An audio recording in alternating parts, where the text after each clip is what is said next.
All right, Shalom. This is your brother Yawanathan. First and foremost, I want to give all praises to the Most High, Yahweh, Bahashem, Yahweh Shai, Bahashem, Rakah Kodash. I want to give double honors to the apostles and the elders of Great Millstone. And I want to say Shalom to all the brothers and, of course, the few sisters who are pursuing this truth in sincerity. All right, may the blessing of election be upon your house. Now, I was, after camp, maybe last week, I was trying to articulate something in the midst of a conversation with some of the officers and elders here in Dallas. And I felt like I could have articulated it better. So I'm going to try to do that in this lesson. They got a saying in the world. They say, don't throw the baby out with the bathwater. Now, what's getting ready to happen, you have a lot of these leaders faltering. All right. People that lead whole congregations completely coming against the gospel. What you're going to have is a lot of people within those congregations throw the baby out with the bathwater. And that saying basically means, when they say it, you throw out the good things with the bad things, and you have a disdain for something as a whole instead of being able to separate and to discern between what was good and what was bad. So you got a lot of people in these other camps who they've been told that they were Israelites. They've been told that how the Lord is going to return, that America has to fall before that happens. They've been told a lot of the things that are good, but now that they're seeing their leaders are off, they're actually blatantly seeing that, oh, these guys are off. They're going to throw the whole thing. Oh, this Israelite shit. They're going to throw it all. They're going to throw the whole thing away instead of being able to discern between the good and the bad. And there'll be some who the spirit is on them to be like, oh, now I see, I get it. But it is getting kind of late. That's going to be far and in between. So, don't throw the baby out with the bathwater. You see? Now, an example, the Pharisees and Sadducees, right? They were in the thought that they were keeping that spirit going. The Maccabean revolt, where they weren't going to be Hellenized. You see, they weren't going to take on the ways of the heathen. You see, so that they had a sense of pride, like, hey, we're the line of those who didn't fold or didn't falter. So that deteriorated. The spirit started off right? Judas Maccabeus and his sons, man, they were in an upright spirit. But later down the line, there was some faltering happening in the sense that they didn't fully understand what was going on when Yahweh Shah came on the scene. So when people try to come against One West, they talk about the old school, and I wasn't there obviously, but from the the history given to me by the apostles and elders and the men under them, it's clear to see, okay, this is the Lord used that as a vehicle so that the full truth, the full understanding could be in the earth today. Now, there may have been men that faltered and did things that they ought not, been paid off, went back into the world. Nonetheless, One West was used as a vehicle, so the truth, so that I was able to get the truth today. So understanding that, I'm not gonna look at like, oh, everything from One West was evil and bad. No, I would be an idiot. That would be an idiotic thought. The Lord used, it's clear as you can see that the Lord used that for a time. But you're gonna have people who don't, operate that way. Especially when the slander comes out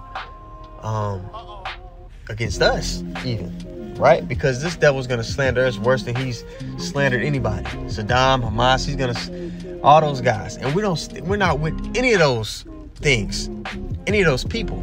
First off, all the people in that land today are not the people of that land. That land was promised to the so-called Black, Latino, Native American people, and the scattered Israelites who look like the other nations. Okay? That land was promised to us. We have nothing to do with these people. And the Lord is going to set things right. He's going to come back and set things right. And that's what we're waiting on patiently. And he gave us prophecies to discern, the time. So that's the spirit of who the world ignorantly calls Jesus even. You go to Revelation 19:10. The spirit of the Lord is a spirit of prophecy. Okay? So let's get some precepts, and we'll just flow in the spirit. So let's go to 2 Corinthians 13 and 8. It says, for we, and this is in the NLT, by the way. 2 Corinthians 13 and 8 in the NLT. All right, it says, for we cannot oppose the truth, but must always stand for the truth. And in the KJV, it says, for we can do nothing against the truth, but for the truth. Okay? So even, anybody that has any plans against the Lord, that we're going to stop it, like the wicked, they really think that they can overcome prophecy. But like it says, and let's go get it. Let's go to Proverbs 21 and 30 in the NLT as well. And let's see what that says. All right. Really, man, if you're on the Lord's side, you can't lose. There's nothing they could do against what the Lord has set out or written or ordained.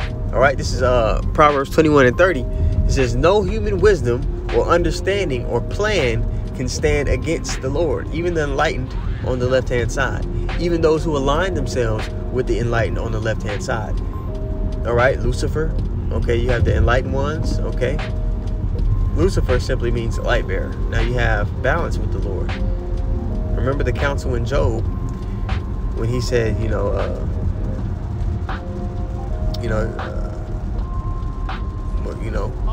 have you tried my servant Job? When Satan came up, what was Satan doing there?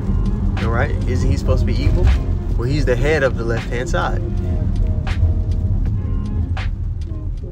When the Lord has counsels, he has angels that do bad and angels that do good. In Isaiah 55, it tells you he creates good and evil. All right, so even, this devil who's thinking that he's doing something against the Lord, he's actually doing what the Lord wrote for him to do. All right, now let's go to, let me see here.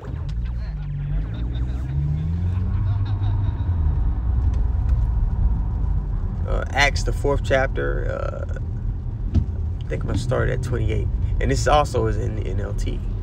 It says, but everything they did was determined beforehand according to your will. And now, O Lord, hear their threats and give us, your servants, great boldness in preaching your word.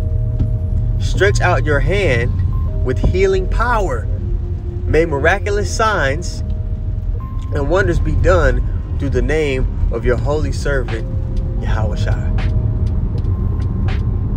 So, they're going to slander us, man. All up and down the news. It's going to be inescapable for somebody at, during that time to not, heard how bad or evil the prophets were. We're going to be infamous throughout the whole world. But those with the eyes to see, they're going to understand, okay, this man is attacking these people for a reason. They're going to be able to discern. They're not going to throw the baby out with the bathwater, because it's going to seem as though in the earth, if you're looking with your carnal eyes, as though the men of the Lord are the most evil people upon the face of the earth. He's going to have people truly believe in that.